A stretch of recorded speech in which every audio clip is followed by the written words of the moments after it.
Buenos días con cada uno de ustedes. Hoy tenemos el estudio de Mateo 8, donde Jesús sana al siervo de un centurión. Y empieza con esta parte. Al entrar Jesús en Capernaum, se le acercó un centurión que le rogaba: Señor, mi criado está postrado en casa, paralítico, gravemente atormentado. Jesús le dijo: yo iré y lo sanaré. Respondiendo el centurión dijo: Señor, no soy digno, es bajo mi techo.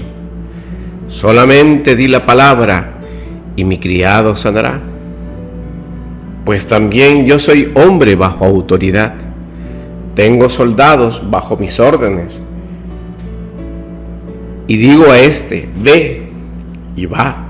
Y al otro: ven, y viene. Y a mi siervo: haz esto, y lo hace. Al oírlo, Jesús se maravilló y dijo a los que le seguían: de cierto os digo que ni aún en Israel he hallado tanta fe. Os digo que vendrán muchos del oriente y del occidente y se sentarán con Abraham, Isaac y Jacob en el reino de los cielos. Pero los hijos del reino serán echados a las tinieblas de afuera. Ahí será tinieblas de afuera. Ahí será lloro y el crujir de dientes. Entonces Jesús dijo al centurión: vete, y como creíste, te sea hecho. Y su criado quedó sano en aquella misma hora. Es extraordinario todo esto. El milagro que realiza Jesús después del sermón de las montañas en Cafarnaúm, donde tenía desde hace mucho tiempo su domicilio, porque más o menos eso está en Mateo 4:13. Y en ese lugar vivía un centurión, es decir, un militar romano, no judío. No era que era un judío que había logrado ascender al grado. Por lo tanto, dentro de la división que había en ese tiempo entre gentiles y judíos, este gentil admiraba la religión judía. Recuerde que los romanos tenían más dioses: un dios para amarrarse los zapatos, un dios para el pan, un dios para cada cosa. Pero este centurión admiraba la religión judía. Amaba al pueblo de Dios. ¿Y esto por qué lo decimos?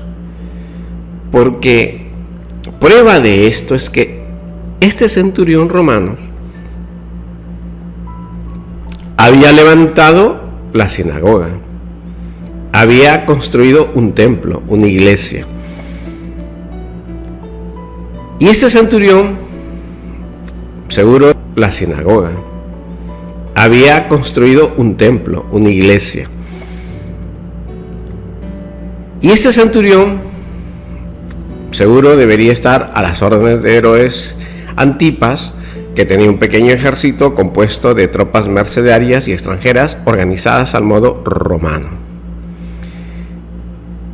Y este centurión tenía un esclavo al que amaba mucho.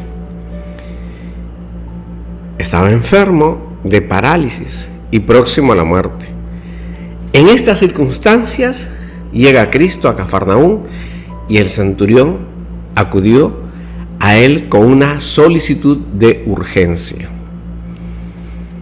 ¿Ven? Jesús, admirándose, dijo a los que acompañaban: Dijo a los que acompañaban: en verdad os digo que en nadie de Israel he hallado tanta fe. El pueblo de Dios, con tantos años, con tantos hombres, desde pequeños, desde niños, que vivían con la Torá, con la palabra de Dios, que podrían tener las palabras en su mente, repetidas y exigidas por los padres de familia, por la sociedad judía, pero no tenían fe. ¿Ven la diferencia? No tener fe. La fe es uno de los puntos vitales de la relación con Dios, porque escrito está que sin fe muchos pregonan de conocimiento, muchos se alardean de un versículo que lo repiten o de un capítulo que dice que conocen. Fe, fe y fe. Para mí la fe es obedecer al Señor Jesucristo y tener confianza en Dios Padre de que todo lo que está escrito es verdad. Ejemplo: si tengo un problema de salud, el Señor dice: confía en mí, confía en mis palabras y serán salud para tu hueso. Entonces, confío en Dios para que su palabra me cure, y con su palabra siempre estoy sanado. Ahora pido permiso, le digo: Señor, también permíteme tomarme una aspirina para que se acelere la mejora de mi cuerpo. Pero lo primero que hago es confiar en Dios, es decir, leer en su palabra, meditar su palabra, confío en Él. Luego pido permiso, si es necesario, para ir al médico.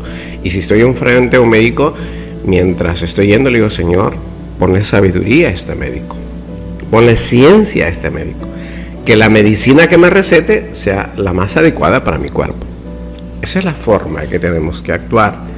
Por eso el Señor ve en este centurión romano y dice: no he hallado fe, ni siquiera en todo Israel. Y eso, estimados amigos, incluye a sus discípulos. Está poniéndolos a todos, incluidos los discípulos. Y como alguien que no es ni por tradición ni por experiencias tiene más fe, podemos hacer una serie de preguntas. ¿En qué consiste esta fe? ¿En qué consiste esta confianza tan grande del centurión en el Señor Jesucristo? ¿Qué los lleva a tener una confianza tan grande en el Señor Jesucristo? Y posiblemente, en base a esto, tengamos otra serie de subpreguntas. ¿Podría decirse que el centurión acaso cree que Cristo no es un subordinado en el orden religioso, como él no lo es en el orden temporal? ¿Acaso el centurión romano, de tanto pensar en la mitología romana, sospechaba que puede ser el hijo de algún dios o un ser muy excepcional? ¿Acaso el centurión romano, para decir esto Jesús de él, estaba pensando que Cristo puede curar a distancia? ¿Acaso fue un impulso irracional de confianza hacia Cristo? Irracionalmente perdió el sentido, le agarró una locura. ¿Acaso estaba tan desesperado el romano para esperar ardientemente un milagro? Este centurión, cuando hablamos de una confianza tan grande en su comprensión de la palabra, en el misterio de Cristo, en una fe grande y confía en Cristo. En una fe grande y confianza en el poder de Cristo a causa de los milagros vistos y oídos. Es decir, él escuchó muchas cosas de Dios y confió en su poder, más no en Cristo.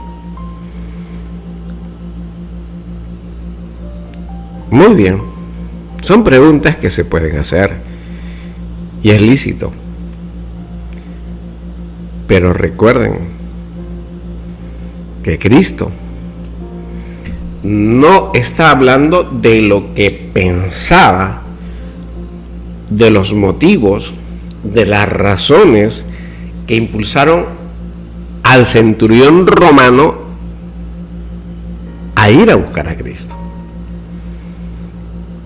Entonces, todas estas conjeturas, de acuerdo, de en qué consiste la confianza del romano, es que tendríamos que ponerlos en la capacidad o en el lugar del centurión romano y hacernos una serie de preguntas.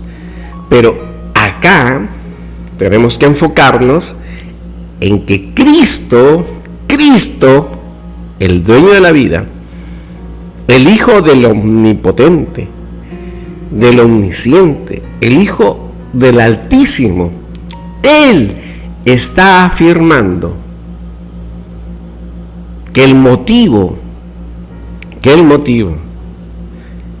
la razón de ir del centurión romano a buscarlo a él es la fe. Por eso dice: en verdad os digo que en nadie de Israel he hallado una fe tan grande.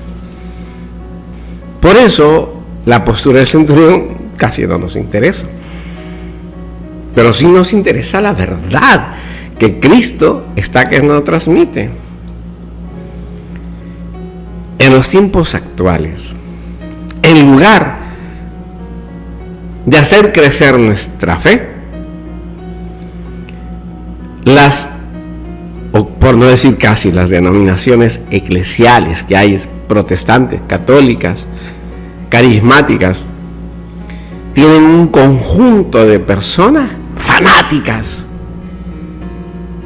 y todas quieren decir: es mi iglesia la que salva, y eso es antibíblico. La iglesia no salva. Cogeos las orejas, abrirlas y abrir su entendimiento. La iglesia no salva. Pero abrirlas y abrir su entendimiento. La iglesia no salva. Pero están tan fanáticos, tan cegados. Créame, si usted ministra como pastor en una iglesia, que Dios le va a exigir cuentas. Por eso el Señor dice: no hagáis maestros, sabiendo que mayor castigo recibirán. No dice que mayor premio recibirán. Así que escuchemos bien y leamos bien la palabra de Dios. No dice que mayor premio recibirá, dice que mayor castigo recibiréis. Porque el que quiere ser maestro, el que quiere ser pastor, el que quiera dirigir, tiene que cumplir primero la palabra de Dios. ¿Y qué han logrado estas iglesias? Despedazar. ¿O cuál frase? No, que eso es así, que el ayuno no, que el ayuno sí, que la vigilia sí, que la vigilia no, que tu pastor acá, que esto, que el otro, que hay que hacer un sancocho, que hay que hacer una comida. Esto es un festival, pero no es el cumplimiento de la Escritura. Estamos en tiempos en que no se lee la Escritura. Estamos en tiempos que no hay oración. Estamos escuchando diferentes pastores que dicen unas cosas agradables al oído de los que se van a perdición. Porque el que hace la voluntad del Padre, la Biblia la lee, la Biblia escudriña y no anda peleando con todos, porque uno solo es la iglesia y la cabeza es Cristo. Y si no entienden, pues vayan con sus pastores y exíjanles que les den, pues, vayan con sus pastores y exíjanles que les explique claramente qué es una iglesia.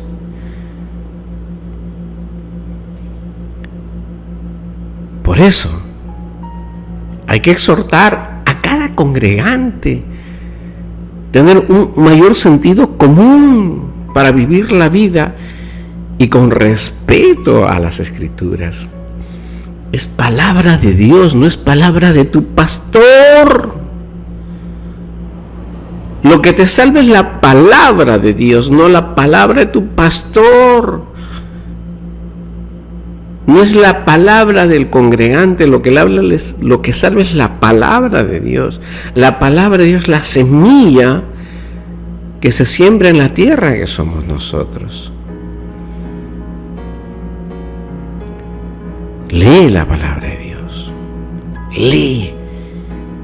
Y así el pastor te diga unas cosas. Y dile, Señor, acá dice acá. Dice esta palabra, dice este término, lo dice en plural, lo dice en singular, lo dice en presente, lo dice en pasado, lo dice en futuro. Discute para que veas cuál es el fruto, el testimonio de estos pastores o de este sacerdote. Volvemos al tema. Acá se recuerda el contraste de la fe entre todo un pueblo, entre el pueblo elegido de Dios y el centurión. Fíjense, toda una nación y un centurión romano. Todos los habitantes de un país, tomemos un ejemplo, todos los habitantes de Colombia contra un solo hombre. Dios, ni en todo Israel, ni en todo el pueblo de Dios he encontrado una fe como la del centurión. Por eso, esta es una profecía de la vocación universal de las gentes. ¿Ve? Dios no vino exclusivamente, o Jesucristo no vino exclusivamente, para dar un mensaje cerrado y cuadriculado exclusivamente para los judíos, sino para su pueblo. Y Jesucristo busca una iglesia espiritual, no carnal, no de ADN. Si tengo que tener mis orígenes judíos hebraicos, no. El pueblo de Dios es espiritual. Los que los buscan en espíritu y verdad, no en palabrerías, porque muchos son palabreros. Dice el Señor, os digo, pues que vendrán gentiles, vendrán personas del oriente, del occidente, y se sentarán con Abraham, el padre de la fe, con Isaac y Jacob, los patriarcas. ¿Dónde se van a sentar? En el reino de Dios. ¿Y qué va a pasar con los hijos del reino? ¿Qué pasará con su pueblo elegido, que es Israel? Dice que serán arrojados a las tinieblas, donde hay llanto y crujir de dientes. Entonces, le tiene fe, Él es el Salvador, Él da vida, de Él proviene todo. A Él debo obedecerlo, en Él debo confiar. Esa es la actitud del centurión romano. ¿Ve? Así que, hermanos, si usted confía en su pastor, error. Confíe en Jesucristo. Recuerde que hay una palabra escrita: maldito el hombre que confía en otro hombre. No podemos poner, oye, mi pastor es un santo, hace milagros, no sé, todo lo que tú quieras. Tu confianza es en Cristo. Nuestra confianza es en Cristo. Nuestra confianza es en Dios.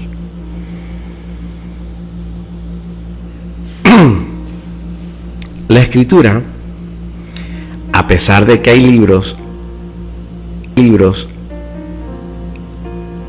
apócrifos, apocalípticos, rabínicos, y todos los libros, sea cual sea, hablan de que habrá un banquete para los hijos del reino, para los hijos del reino. Pero también se profetiza la reprobación del pueblo de Dios porque se resisten a aceptar al Mesías.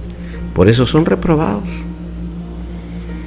¿Cuántos hombres en la actualidad, a pesar de todo, reprueban a Cristo? Es el libro más discutido de la vida, de todos los tiempos. Leer la Biblia es sinónimo para algunos cuya mente es reprobada. Leer la Biblia es sinónimo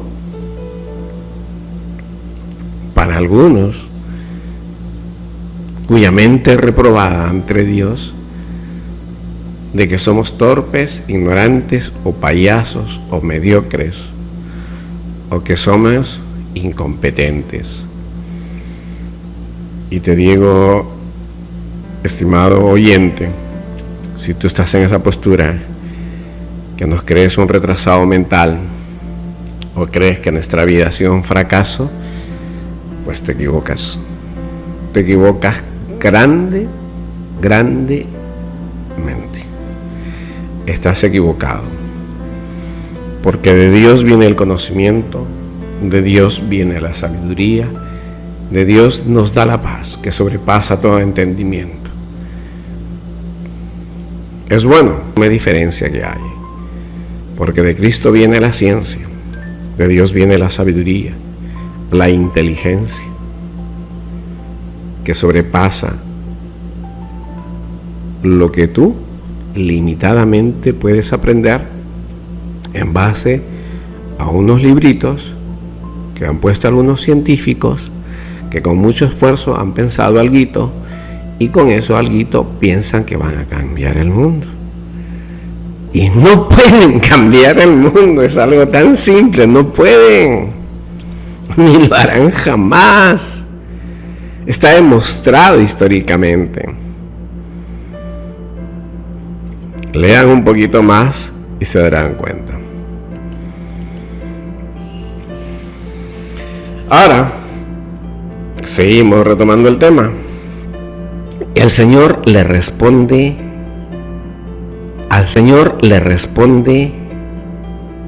al centurión romano: ve, hágase contigo según has creído. Esto es una respuesta categórica. Y en aquella hora se curó el siervo. Dice: como has creído, como tú has creído. Fíjate que el Señor nos responde en la misma medida que tú confías en Él. Dios es justo. ¿Ve? Hágase contigo según has creído. Si tú has creído que Cristo levanta al siervo paralítico, sea así, dice el Señor. Si tú dudas de mí, entonces sea así, dice el Señor. Si tú dudas de mí, entonces así será. Por eso no tenemos dudas. Es decir, la fe es certeza y convicción. No hay lugar a dudas. Estudié ingeniería. Estudié el libro de Nehemías. He sido ingeniero proyectista. Y me quedo asombrado de todo lo que hizo Nehemías. No hay libro más exacto, más perfecto, con mayor seguridad que la Biblia. Es extraordinario, no hay error, no hay margen de error, no hay margen de duda. Es contundente la certeza de la Biblia es inequívoca. Tienes que consultar a otros especialistas. En la Biblia no. Por eso Cristo es el único maestro que tenemos, y es un libro lleno de certezas. Es decir, el que se va ahí a la Biblia y se aferra a Cristo Jesús no tiene por qué dudar.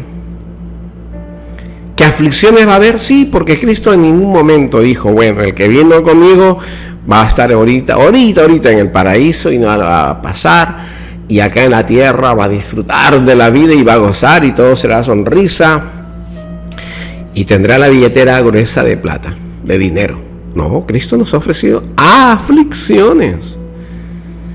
Y Cristo dice, al que ama, castigo. Y el castigo no sirve, por supuesto, amén. Imagínense que yo fuera un aprendiz, o usted fuera un aprendiz de motores diésel, y le van enseñando, mira, aprendiz de motores diésel, y le van enseñando, mira, esta no es la llave, esta no es la postura, esta no es la técnica, esto es así, esta parte se corrige así, etcétera, etcétera. Qué hermoso, eso es una corrección. Por eso el Señor dice que al que ama castiga. Nos está corrigiendo en forma constante y permanente cuál es el camino correcto, cuál es la forma correcta de dirigirnos al reino de Dios. Esto es maravilloso. Por eso esta respuesta dice, hágase contigo según has creído. Oye, si no tienes fe, ¿cómo le oras a Dios? Señor, yo quiero que mi mamá se cure. Y después dice, está que duda, ni cree. Y entonces, ¿para qué oras? ¿Para qué le pides? Si no crees que va a cambiar tu vida. Hágase según has creído. Hágase, ¿ve? Según has creído. Por eso dice que la fe es por el oír. El tamaño de nuestra fe, hay que edificarnos, hay que seguir. Muy bien, que dijo el Señor, no tengas miedo. Pues no tengo miedo.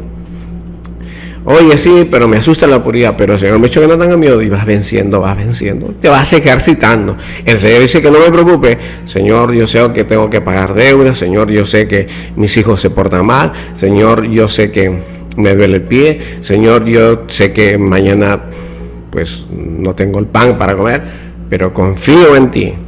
Y vas ejercitándote todos los días.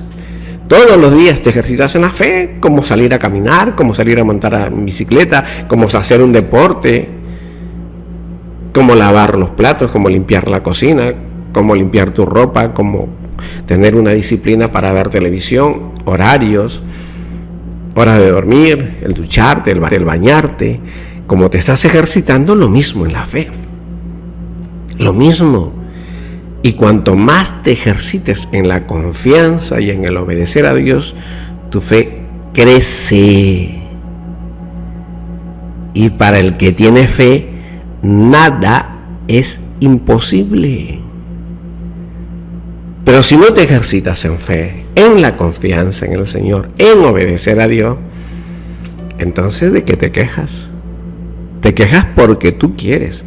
Te quejas porque estás actuando de una manera no solo desobediente, con pereza espiritual.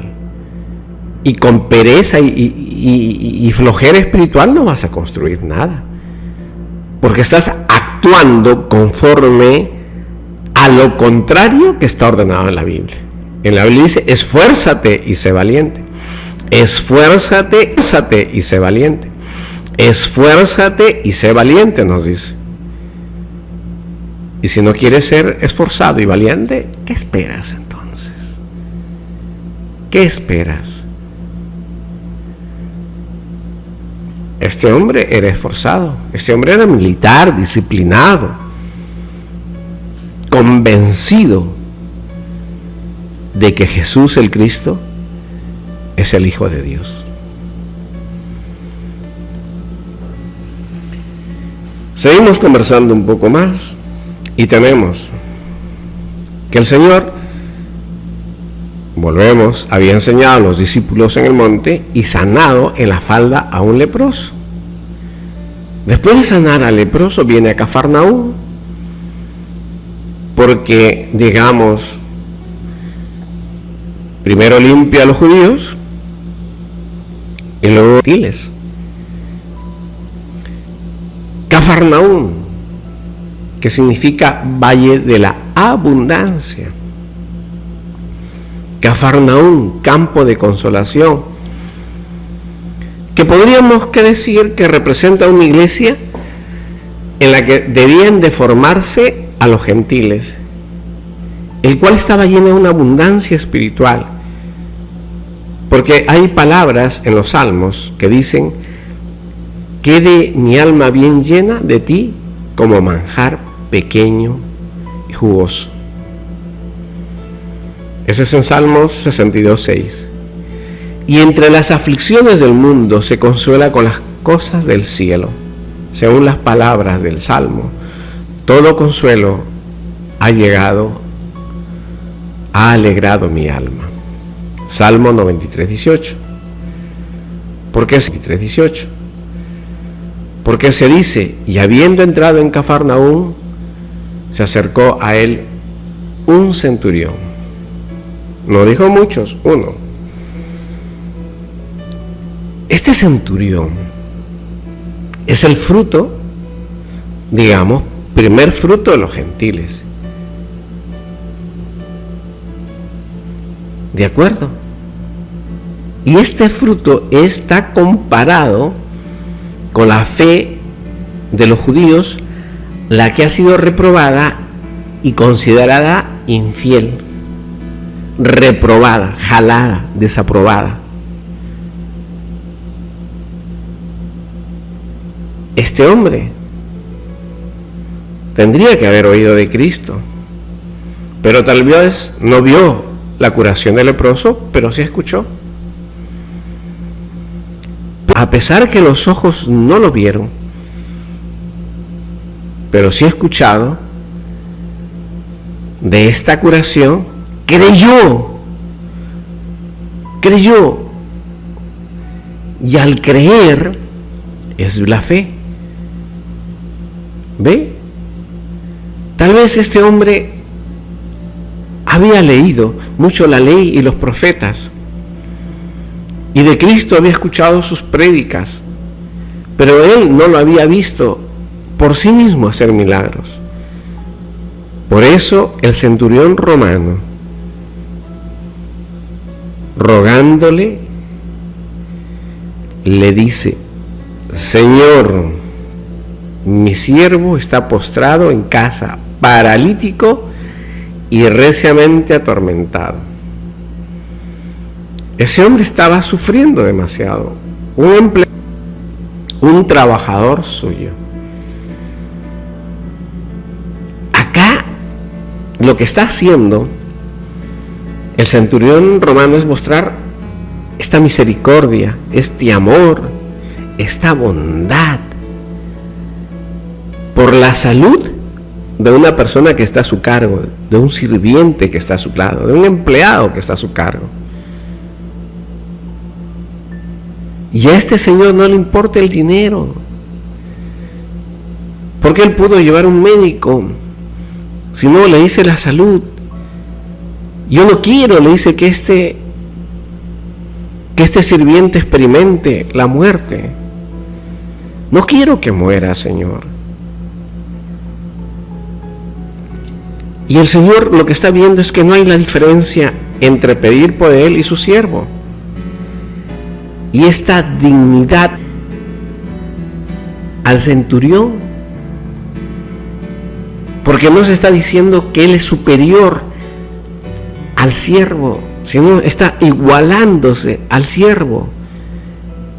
Por eso dice: Señor, mi siervo está postrado, está en casa, paralítico y reciamente atormentado. Diciendo, es alguien que yo quiero, alguien que considero igual que yo.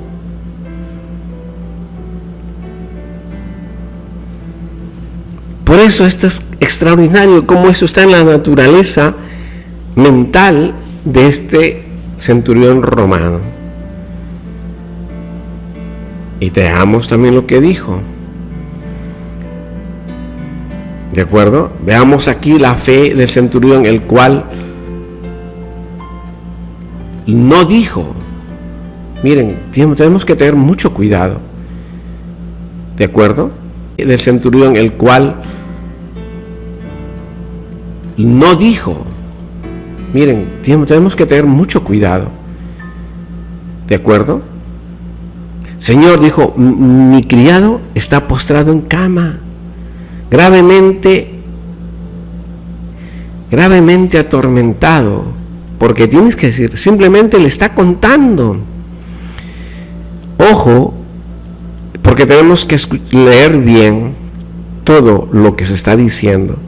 En ningún momento el centurión romano le dijo, Señor, venga usted a mi casa y sánelo. No le ordenó, como muchos pastores ordenan al Dios de los cielos. No le dijo, Señor, ven y sánalo. No le dijo. No le dio esa orden. Lea la Escritura. ¿De acuerdo? Y tampoco, sánale desde aquí, Señor, no empleó esos términos el centurión romano. No le ordenó jamás al Señor. El centurión sabía en su corazón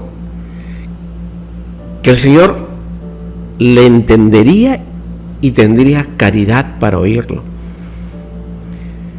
Por lo tanto, como estaba seguro y convencido de la sabiduría de Dios para comprenderle y de la piedad que tenía para oírle, que iba a ser piadoso simplemente dedicarle su tiempo y escucharlo, solamente expone la enfermedad de su siervo, dejando a criterio de nuestro Señor Jesucristo la curación. Por eso solamente Él reitera y refuerza en algo, y es reciamente atormentado. Y cuando Él manifiesta que su siervo está sufriendo mucho, manifiesta que le ama. Pues el que ama a uno que está enfermo siempre cree que el que padece muchos males. Cuando usted va a los hospitales y visita y ora por aquellas personas que están enfermas, ¿cómo sufren? Lo animo a que visite a los enfermos en las salas de enfermos críticos y muestre un poco de misericordia por otro ser humano. Fíjense, el centurión está hablando bajo la presión del dolor y el gemido que articulaba en estas palabras, para que el Señor escuche las grandes aflicciones del alma y de la parte física. Y de esta forma es que aquellos que tienen empleados y sirvientes deben actuar y compadecerse de los que están a su cargo, del cuidado que tenemos que tener con ellos cuando se enferman, sea creyente o no creyente. Porque algunos dicen, no, si eres creyente, si que aceptas a Jesucristo, yo te puedo curar, pero si no crees en Jesucristo, tu Señor, yo no te acepto. ¡Wow! No existe tal diálogo en esta sanación que está haciendo el Señor con el centurión romano. No le dice, si tu discípulo, ese siervo que está ahí, no cree en mí, yo no lo curaré. A ver, demuéstrame tu grado de fe, muéstrame la acción que está haciendo el Señor con el centurión romano. No le dice, si tu discípulo, ese siervo que está ahí, no cree en mí, yo no lo curaré. A ver, demuéstrame tu grado de fe, muéstrame a ver si sabes los mandamientos, muéstrame si has leído pues el libro de la Torá, muéstrame si sabes el Génesis. No, haz un interrogatorio, Señor. Como muchos ahora lo hacen. No, si el Señor dice que tú sabes la Biblia, entonces yo te curo. Si no sabes la Biblia, no te curo. Falsos hombres que con error están llevando los mandamientos del Señor. Porque no lo hace así el Señor. Por eso es la maravilla, cómo el centurión romano no se pone como su centurión romano, no se pone como superior. Por eso este centurión romano, que tenía 100 soldados a su cargo, este centurión es de las primicias de los gentiles que interceden por la salvación. Es uno de los primeros que intercede a Dios por salvación. Lo extraordinario es como el Señor, nuestro Señor Jesucristo, nuestro Maestro, nuestro único Maestro, el pastor de nuestras almas, ve la fe, la humildad y la prudencia del centurión. Fe, humildad y prudencia en el hablar del centurión. Le ofreció el Señor que iría y sanaría. Es nuestro Señor Jesús el Cristo.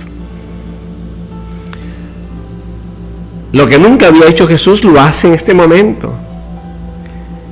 En todas partes sigue la voluntad de los que le suplican. Acá excede. No solo ofreció curarlo, sino también ir a su casa.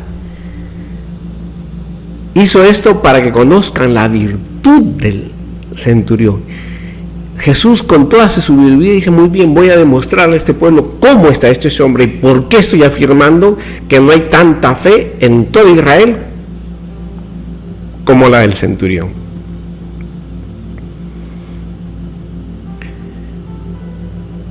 Si él lo hubiese dicho yo y él, quedaría al aire muchas cosas del centurión. Pero como el Señor lo dijo, iré y lo sanaré, queda una respuesta del centurión. Pero como el Señor lo dijo, iré y lo sanaré, queda una respuesta extraordinaria, donde el Señor nos enseña la fe de este señor, el centurión. Porque su respuesta es: no soy digno, no soy digno, no soy digno de que entres a mi casa. ¿Ve? Porque para el Señor le pareció extraordinario que este centurión no hiciera diferencia entre pobres, ricos y todo lo demás. Así que admiramos la fe de este centurión, porque creyó que el paralítico pudo ser curado por Cristo el Salvador.